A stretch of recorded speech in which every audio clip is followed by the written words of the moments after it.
Selamat pagi teman-teman semuanya. Tetap semangat ya teman-teman. Hari ini kita masih melanjutkan materi sejarah kita teman-teman.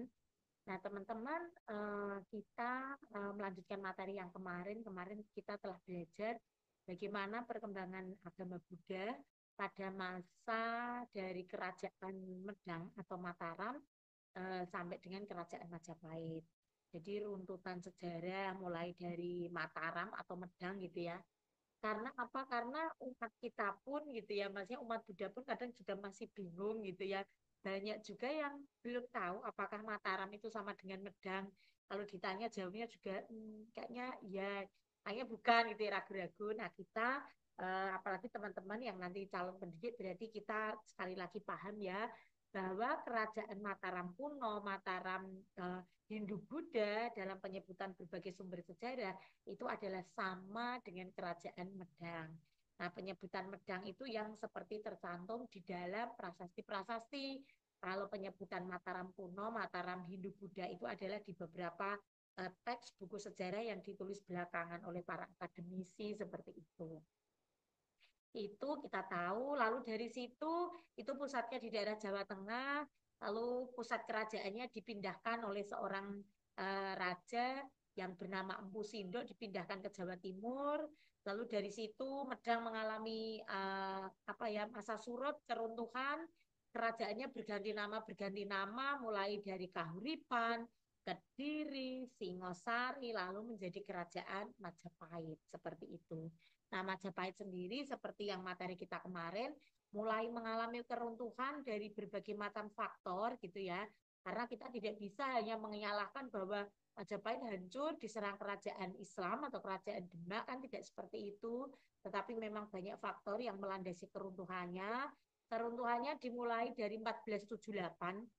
Faktor internalnya adalah adanya rebutan kekuasaan, kurangnya pemimpin yang kompeten seperti Hayam Wuruk, kurangnya patih yang kompeten seperti Gajah Mada, seperti itu. Akhirnya keruntuhan, terus pelepasan diri berbagai kerajaan bawah itu terjadi di mana-mana sehingga power kerajaan Majapahit lama-lama meredup.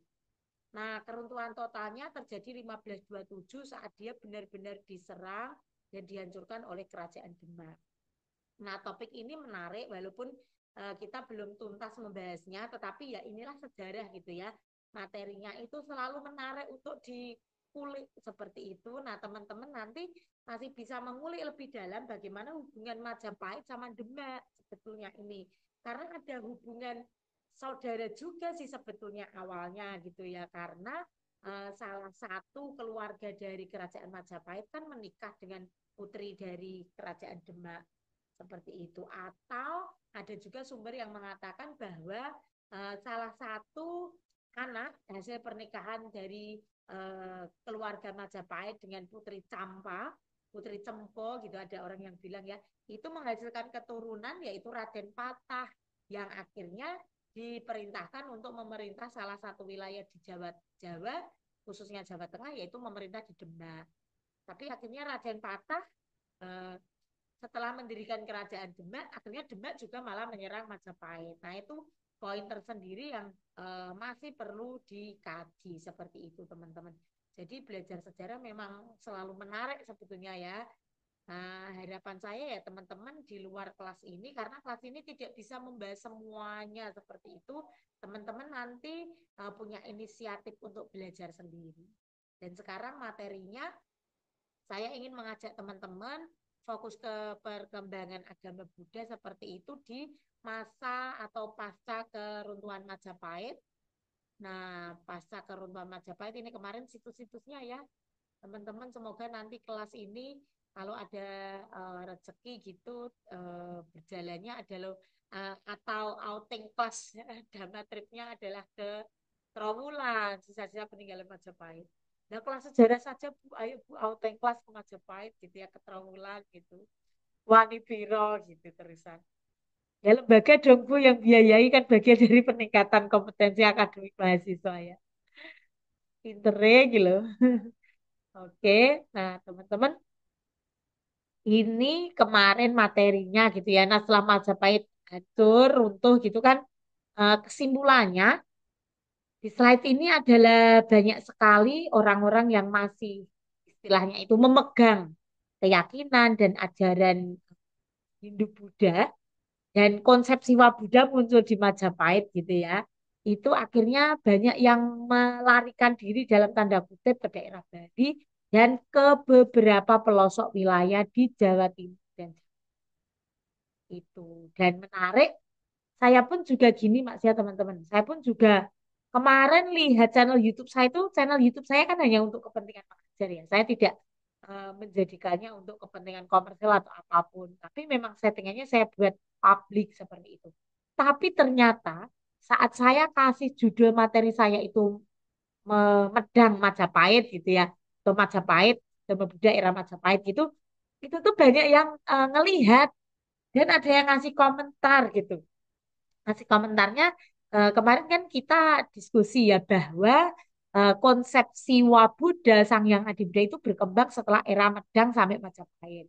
Puncaknya di Majapahit. Saya kan simpulkannya seperti itu. Tapi ada yang koreksi dan saya berterima kasih loh. Saya juga kasih komen thank you gitu atas komentarnya. Komentari bahwa oke, Siwa Buddha itu puncaknya di Majapahit, tetapi untuk Sang Hyang Adi Buddha itu tidak ya. Jadi Sang Hyang Adi Buddha itu munculnya tidak lama atau bahkan di masa Medang akhir, khususnya setelah ada penulisan kitab yang namanya Sang Hyang Tamahayanika. Maka dari komentar YouTube itu, karena belum ada sebulan ya itu saya upload itu sudah ada 145 yang lihat. Saya pun juga nggak menyangka. Wong biasanya eh, video pembelajaran saya gini saya upload itu yang lihat kan kelas kan perwakilan satu gitu ya. Nanti saya melihat untuk edit gitu. Paling ya dilihatnya dua tiga orang maksimal lima gitu ya. Ini 145 hanya gara-gara judul saya itu gitu. Medang sampai Majapahit.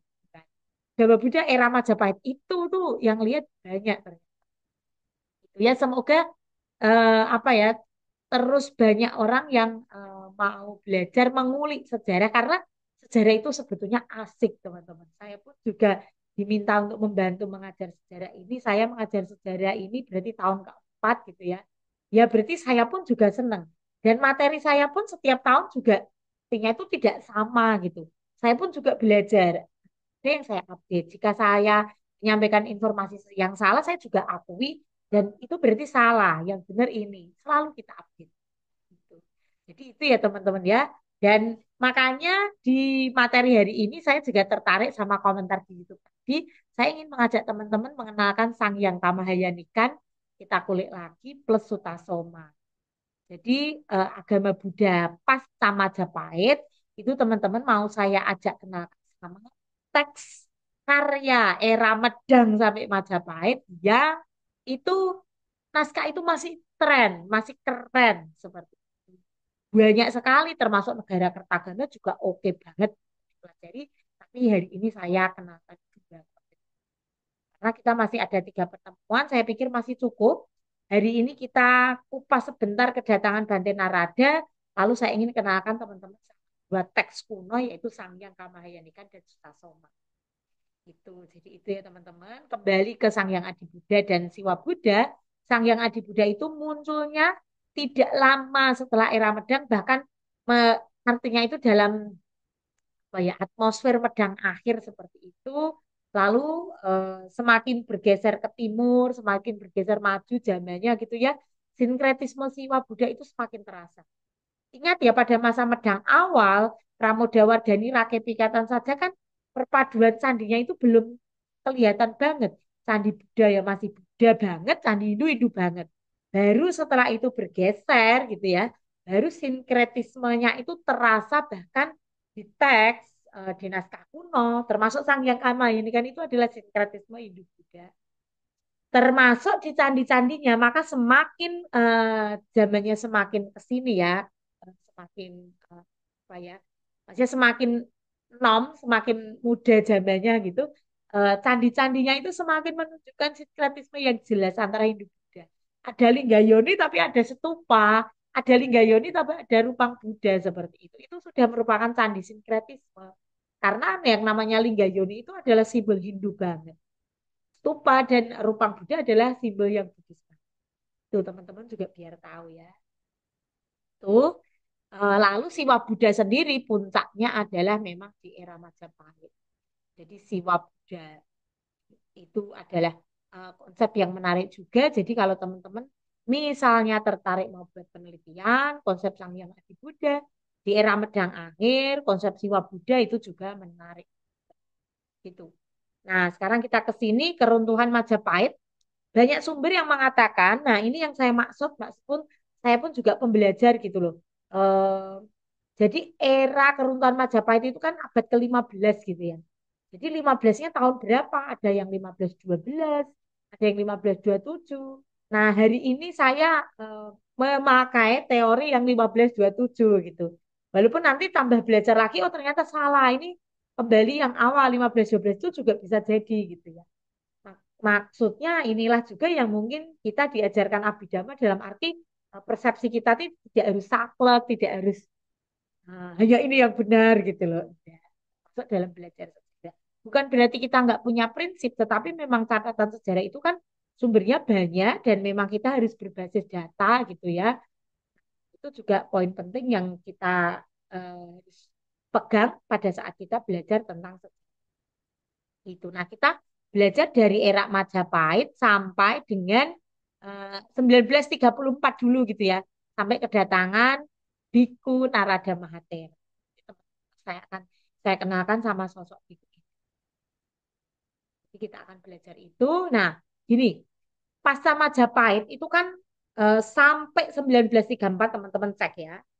Itu apakah agama Buddha hilang? Nah, ada poin pentingnya itu di sini ya.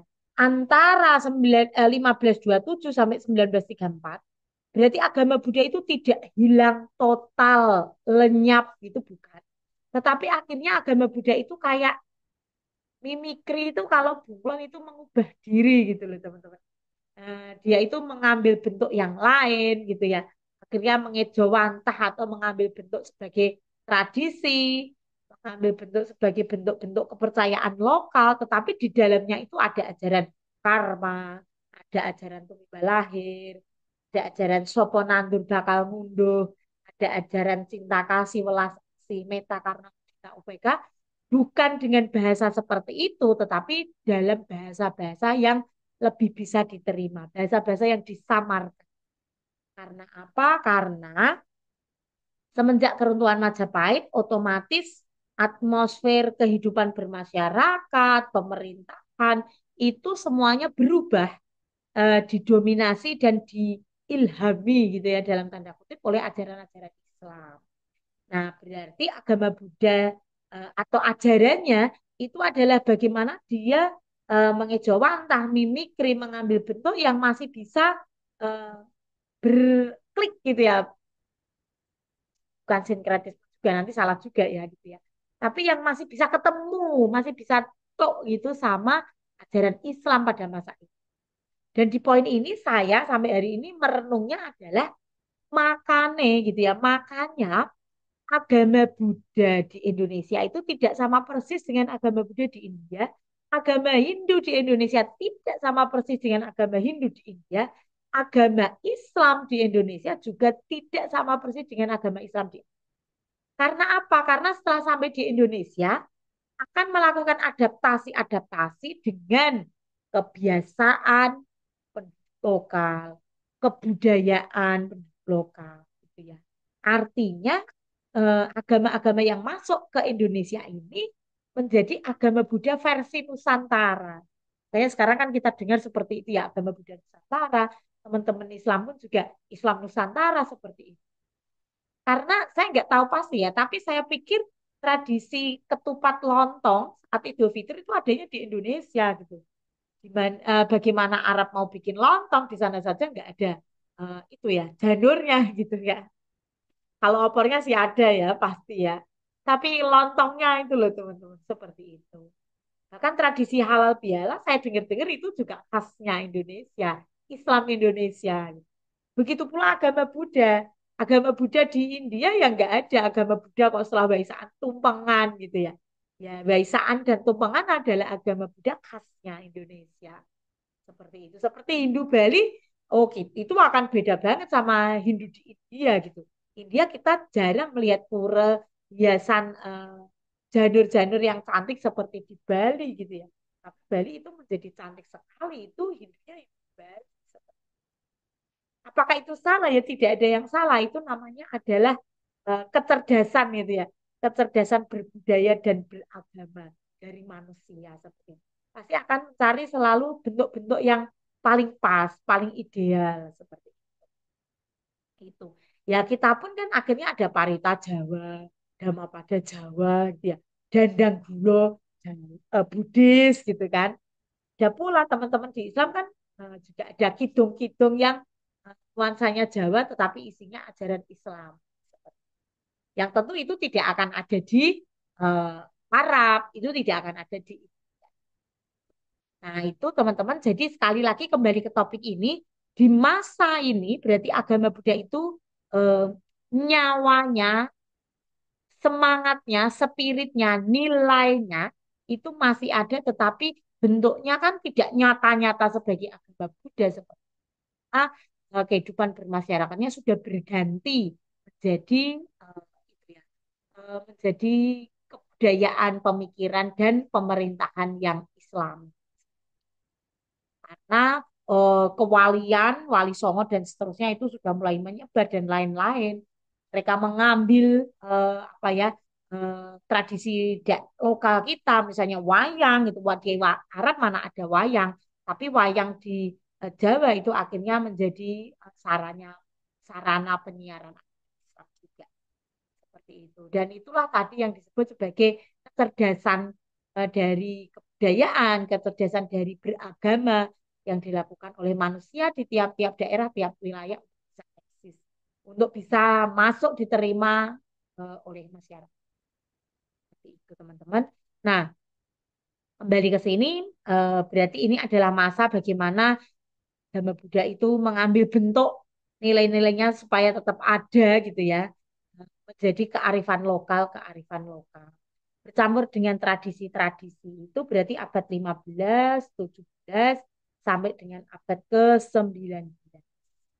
Seperti itu. Nah, di sini ada note juga di bawahnya.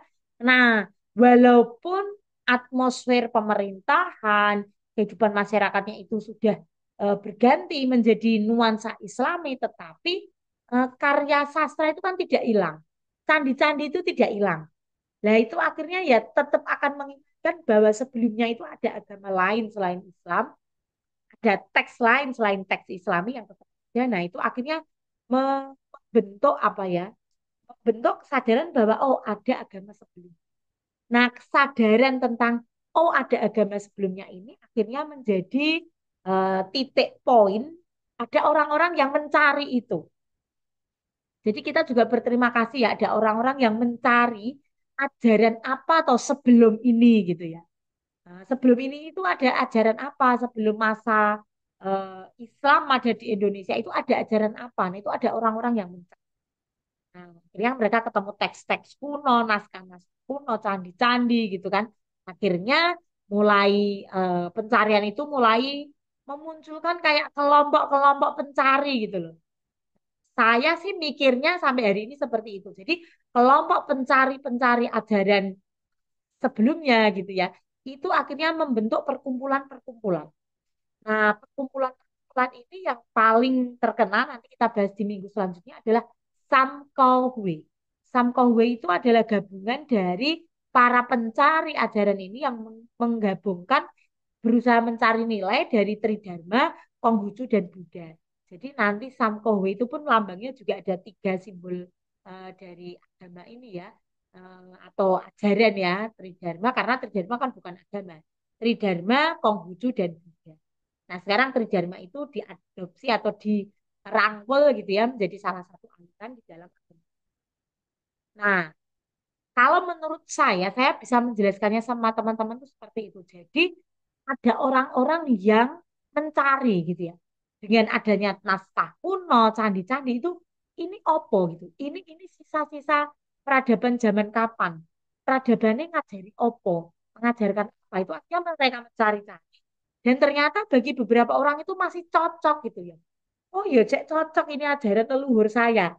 Oh ternyata di era Majapahit. Oh, ternyata di era Singosari, Kediri, Kahuripan, Medang. Oh, ternyata saya punya nenek moyang yang membangun Borobudur itu ajarannya inilah. Mereka cari. Mereka kulik-kulik kembali akhirnya memunculkan kelompok-kelompok penggiat agama Buddha. Salah satunya Samkohwe. Nah, Samkohwe ini akhirnya apa? Ini adalah kelompok yang mengundang gitu ya. Nah, ini timelinenya ya teman-teman. Samkohwe tadi akhirnya mengundang para biku gitu ya, khususnya gitu ya, Biku Narada Mahatera dari Sri Lanka. Biku Narada Mahatera dari Sri Lanka ini adalah bukan sembarang biku ya. Dia adalah seorang biku dan juga seorang akademisi. Dia penulis buku yang terkenal gitu ya. Nanti bisa googling karya-karya Biku Narada Mahatera. Nah, teman-teman cek ya, saya pun juga mikir. Ini tahun 1934 di mana Indonesia ada di dalam masa penjajahan. Belum merdeka. 1934. Kita merdeka 1945. Berarti apa? 11 tahun sebelum Indonesia merdeka.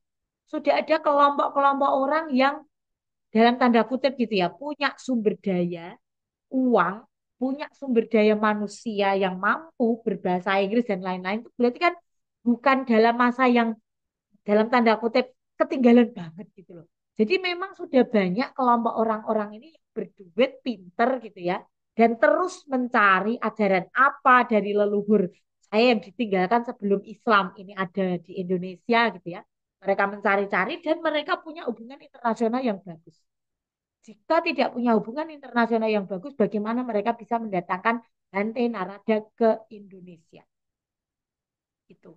Jadi saya pun mikir ya betapa eh, riwahnya gitu ya, persiapannya segala macamnya. Lah kita saja sekarang misalnya mau kedatangan di luar negeri kan kita saja juga riwah ya. Maksudnya tiketnya, penjemputannya, nanti translate-nya, ngantarnya, makannya. Itu kan makanannya beda sama makanan kita gitu. Nah, ini sudah luar biasa ya. Berarti teman-teman bisa bayangkan kelompok pencari dan penggiat Buddhisme tadi itu bukan setengah hati loh. Mereka sudah all out. Mereka sudah ini loh, ini saya memang harus mencari kembali ajaran leluhurku gitu. Saya harus menghidupkan kembali ajaran leluhurku. Nah, itu yang mereka lakukan dan kita sebagai penerus dari agama Buddha di masa sekarang 2025, kita harus sangat berterima kasih sama kelompok-kelompok penggiat ajaran-ajaran Buddha ini di masa-masa pra kemerdekaan, sebelum kemerdekaan. Bayangkan ya, sebelum kemerdekaan. Dan kedatangan Bante Narada Mahatera 1934 ini kan sangat apa ya, sangat signifikan gitu ya. Sangat monumental gitu karena beliau itu menandai kebangkitan kembali agama Buddha dalam arti gitu ya. Kan setelah Majapahit runtuh itu tidak ada lagi biksu di Indonesia, tidak ada lagi biksu nih. Baru setelah Bante Narada Mahatera ini berkunjung ke Indonesia, lalu memunculkan apa? Memunculkan niatan dari banyak sekali putra-putri daerah Indonesia, putra-putri lokal, jadi anggota SAK. Dan itu yang luar biasa. Dan di materi selanjutnya kita akan bahas bahwa Bante Asin Jinara kita, yang nama pemudanya adalah Teboan, gitu ya, itu menjadi pemuda pertama setelah runtuhnya Majapahit yang menjadi biku pertama dengan nama Asin Sinarakita. Asin kita tahu ya itu adalah Myanmar tradisi ya, Myanmar tradition gitu ya, tradisi Myanmar. Jadi beliau mendapatkan penahbisannya itu di Myanmar. Nah, ini foto yang saya dapatkan di internet gitu ya. Nanti teman-teman cari tapi sedikit sekali foto-foto dari ini Bante Narada Mahatera di Indonesia. Bagaimana saat beliau mengunjungi Borobudur 1934. Borobudur sudah mulai direstorasi sebelum Indonesia merdeka. Dengan bantuan apa ya tadi? Pemerintah Hindia Belanda, para penggiat Buddhis, kelompok teosofi itu sudah keren ya. Mereka ya sudah melakukan banyak peran lah terhadap kebangkitan kembali agama Buddha, termasuk Borobudur dalam proses restorasi seperti itu. Nah, ini foto bagaimana Bante Narada Borobudur dan melakukan penanaman pohon bodhi yang dibawa langsung dari Sri Lanka.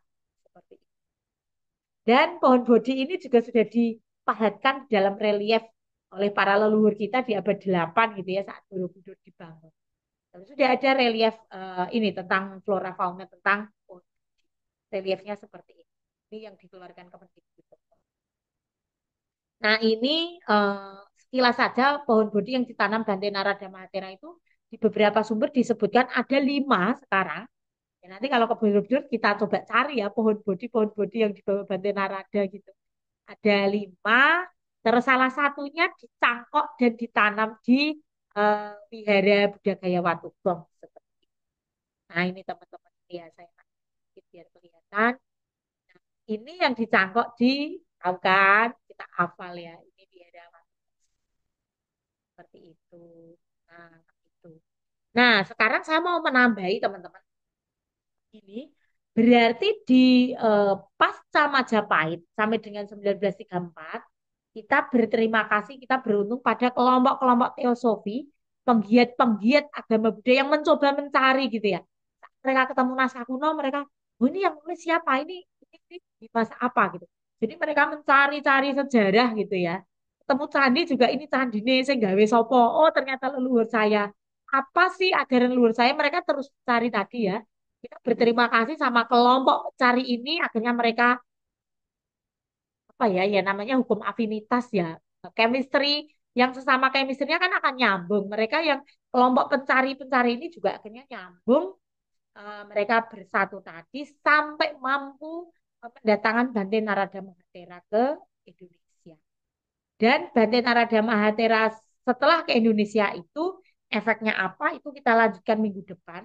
Nanti lahirnya Sangha pertama, bagaimana agama Buddha berkembang, bagaimana muncul nanti wihara dan lain-lain itu minggu depan karena hari ini saya mau menyisipkan teman-teman seperti yang tadi ya komentar di kolom YouTube saya bahwa eh, tidak banyak gitu ya umat Buddha yang tahu apa itu Sanghyang Kamahayanikan, apa itu Sutasoma, Negara Kertagama dan lain-lain. Artinya teman-teman sebagai pendidik saya harapkan tahu gitu ya, tahu sastra-sastra kuno dan juga tertarik bacanya bahwa ini loh ini adalah warisan kita. Dan ini juga menjadi motivasi gitu ya.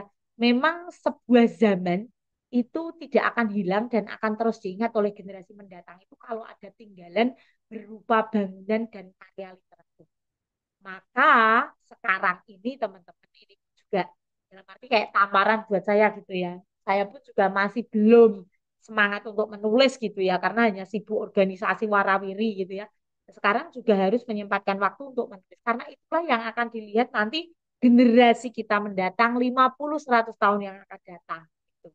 Jadi teman-teman pun juga seperti itu. Seperti saat kita melihat Medang, Kahuripan, Kediri, Singosari, Mojopahit. Nah, itu harus teman-teman di luar kepala ya urutan kerajaannya ya. Sekali lagi, Medang atau Mataram, Kahuripan, Kediri, Singosari, Mojopahit. Itu. Nah, ini pun juga semuanya meninggalkan jejak-jejak sejarahnya berupa bangunan dan karya sastra seperti itu. Nah, termasuk era transisi gitu ya. Ini disebutkan era transisi atau setelah Majapahit itu masih muncul naskah-naskah kuno seperti Serat Darmo Gandul, Serat Dewa Ruci, Babatan Jawi itu juga karya sastra yang ditulis pasca Majapahit. Nah, saya ingin mengenalkan teman-teman kembali dulu ya, kembali dulu ke era Medang atau Mataram tentang salah satu kitab yang namanya Sanghyang Kamahayana. Jadi ini adalah diperkirakan ditulisnya abad 9 sampai 10.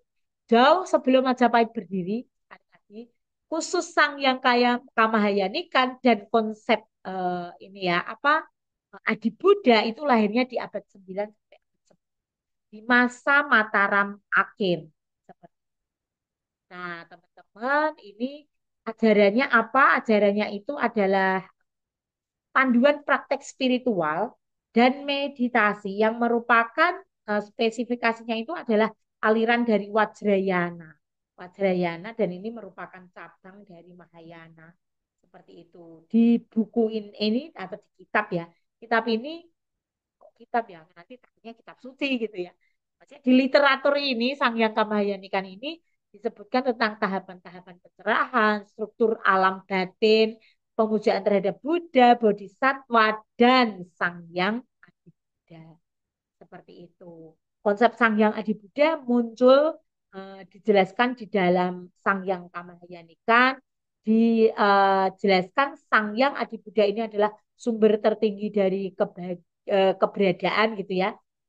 Khususnya ini adalah bagian dari Dharmakaya gitu.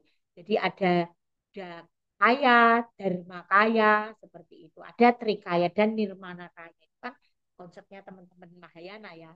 Eh, Biar nggak salah nanti kita juga perlu kulik lagi konsep Trikaya ini. Gitu. Jadi ada Buddha kaya, Dharma kaya, dan Nirmana kaya.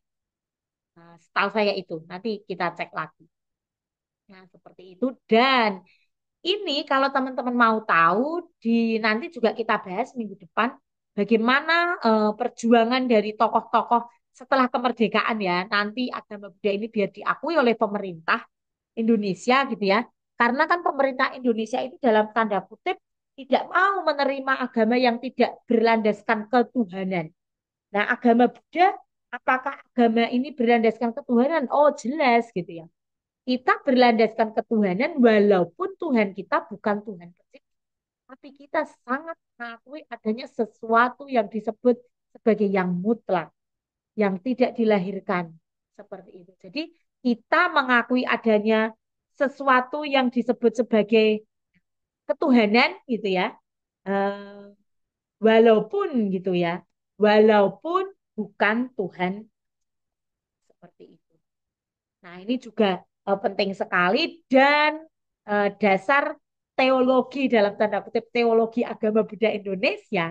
Sekali lagi teologi agama Buddha Indonesia itu adanya di kitab Sangyang Kamahayana yang ada konsep Sang Yang ada itu munculnya di sini.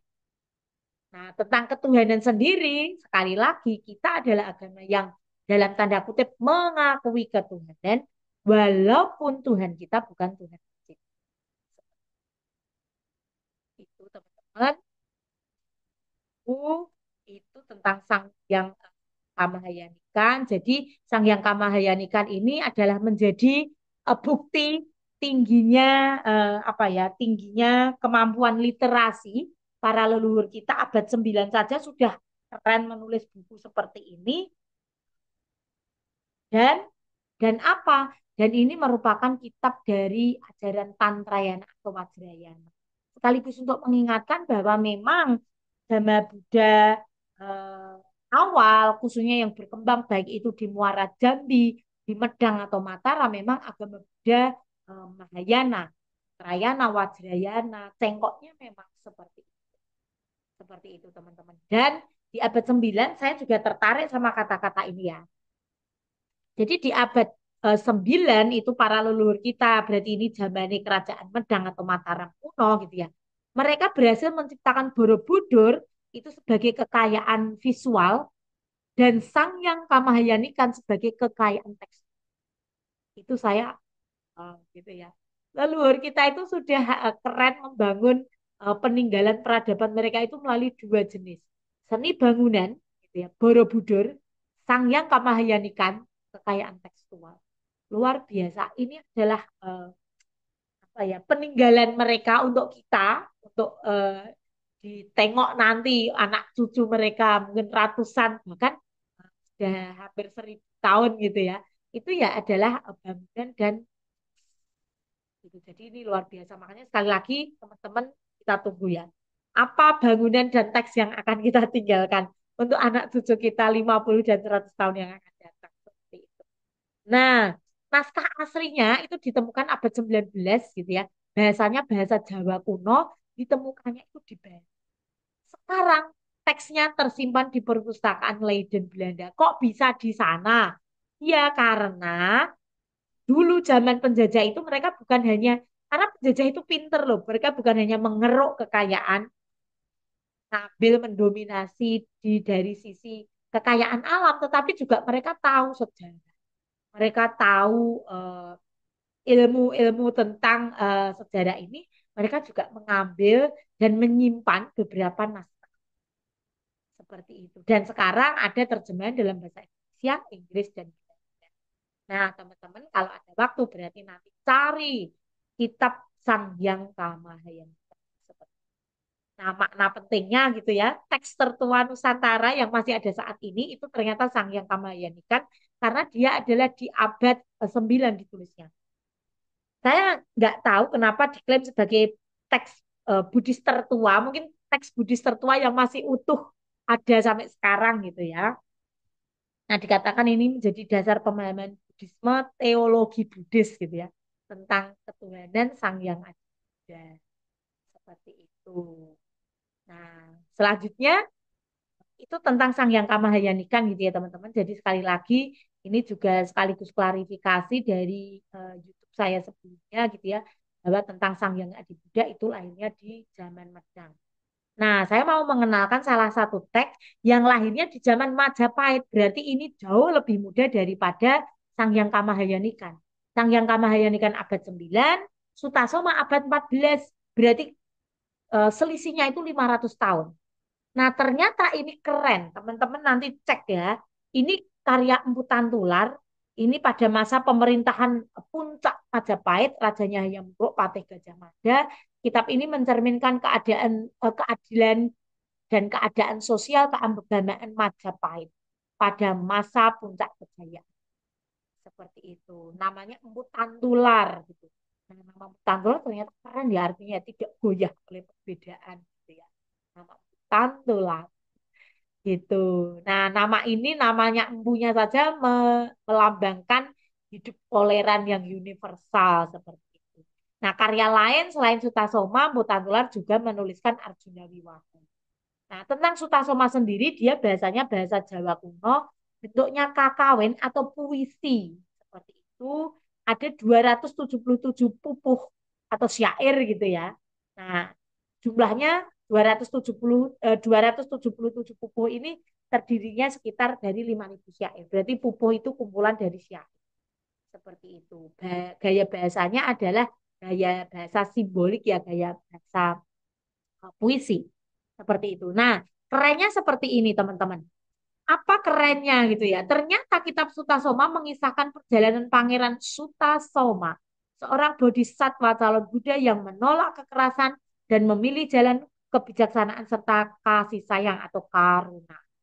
Seperti itu. Nah, kitab Nena ini isinya ya alurnya. Siapa itu Pangeran Sutasoma dan seterusnya ternyata keren.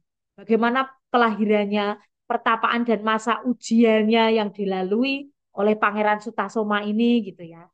Nah, ini saya sampaikan kepada teman-teman artinya teman-teman biar seperti Pangeran Sutasoma. Dan kalau mendengar Sutasoma, teman-teman jangan bayangkan itu adalah buku kuno sing tidak ada nyawanya, tidak ada nilainya, tidak ada value-nya, enggak ya.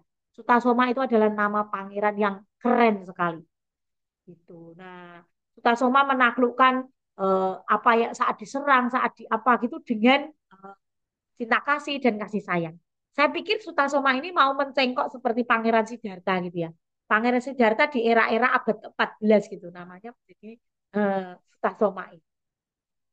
Gitu. Nah, puncak ceritanya gitu ya. Sutasoma rela mengorbankan dirinya demi menyelamatkan banyak nyawa.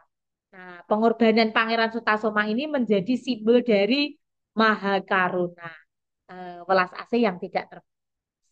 Ajarannya yang penting dari kitab Sutasoma adalah kasih, toleransi, ahimsa, persatuan dalam perbedaan, pengorbanan dan kebajikan. Dan persatuan dalam perbedaan itulah yang penting.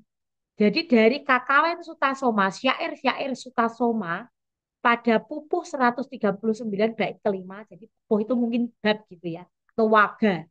Waga 139, syair kelima disebutkan, Bhinneka Tunggal Ika Tanhana Dharma Mangrua. Berbeda-beda tapi satu jua, tidak ada kebenaran yang kedua. Itu yang akhirnya dijadikan menjadi moto Republik eh, Indonesia saat dan saya pun juga herannya adalah berarti tokoh kita zaman dulu 1945 tokoh pejuang kemerdekaan juga tidak merem gitu ya dengan teks kuno gitu. Mereka pun juga melek literatur kuno, akhirnya tahu kok bahwa ada Bhinneka Tunggal Ika yang diambil dari Kakawin Sutasoma. Sekali lagi ingat buku naskah Kakawin Sutasoma, jangan anggap ini buku kuno dimakan rakyat tiada gunanya gitu ya. Ini adalah cerita keren tentang Pangeran Sutasoma yang mengajarkan beberapa nilai luar biasa. Ini khususnya 4 nilai luar biasa. Gitu teman-teman. Dan uh, ini tentang naskah Sutasomanya ya. Ditemukan di Bali juga. Sang Hyang Mahayani kan ditemukan juga di Bali.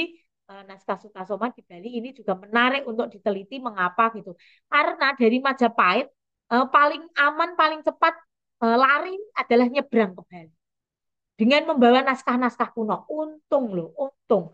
Pada keruntuhan Majapahit tetap ada orang-orang yang peduli menyelamatkan naskah-naskah kuno. Tentu ini bukan orang sembarangan. Ini adalah kelompok-kelompok akademik cendekiawannya Majapahit yang berusaha untuk menyelamatkan naskah-naskah kuno ya supaya bisa terus ditemukan oleh cucu di masa depan termasuk seperti itu. Dan sudah ada versi bahasa Indonesia-nya ya teman-teman ya. Jadi ya kita terima kasih sekali dan uh, Sutasoma beberapa karya yang lain itu mencerminkan atau menjadi bukti ini ya disebutkan sebagai literasi tinggi dari era Majapahit. Wong Majapahit abad ke-14 saja senang moco, senang nulis, apalagi kita gitu. Itu pesan. Nah, materi hari ini cukup singkat itu. Nanti tugas teman-teman adalah saya minta teman-teman buat PowerPoint minimal 10 slide lagi, boleh pilih. Apakah Sang Hyang Kamahayani kan, apakah Sutasoma? Sebagai naskah kuno yang terus eksis walaupun Majapahit telah runtuh. Seperti itu. Itu ya teman-teman. Saya akhiri materi hari ini, ketemu materi minggu depan, melanjutkan bagaimana dampak kedatangan Bante Narada Mahatera, lahirnya sangga pertama, biku pertama di Indonesia, lalu sangga itu ternyata tidak utuh seperti itu, tapi jadi terpecah-pecah pada tahun 1976, nah akan kita lihat. Lalu bagaimana juga agama Buddha di masa-masa menjelang kemerdekaan dan pasca kemerdekaan. Sampai dengan Waisak Nasional di Borobudur, bagaimana Waisak dijadikan hari libur nasional 1983. Jadi masih banyak materi menarik, kita lanjutkan depan. Materi minggu ini kita fokuskan di agama Buddha pasca Majapahit. Sekali lagi menjadi ajaran yang mimikri tadi ya, mengambil bentuk ke dalam kebijaksanaan-kebijaksanaan lokal, lahir kelompok-kelompok pencari ajaran itu di sekitar tahun 1934. Dan banyak sekali naskah yang terus dilestarikan dan saya kenalkan dua yaitu Sang Yang Kamahayanikan dan Sutasoma. Demikian teman-teman, saya akhiri selamat siang. Nah,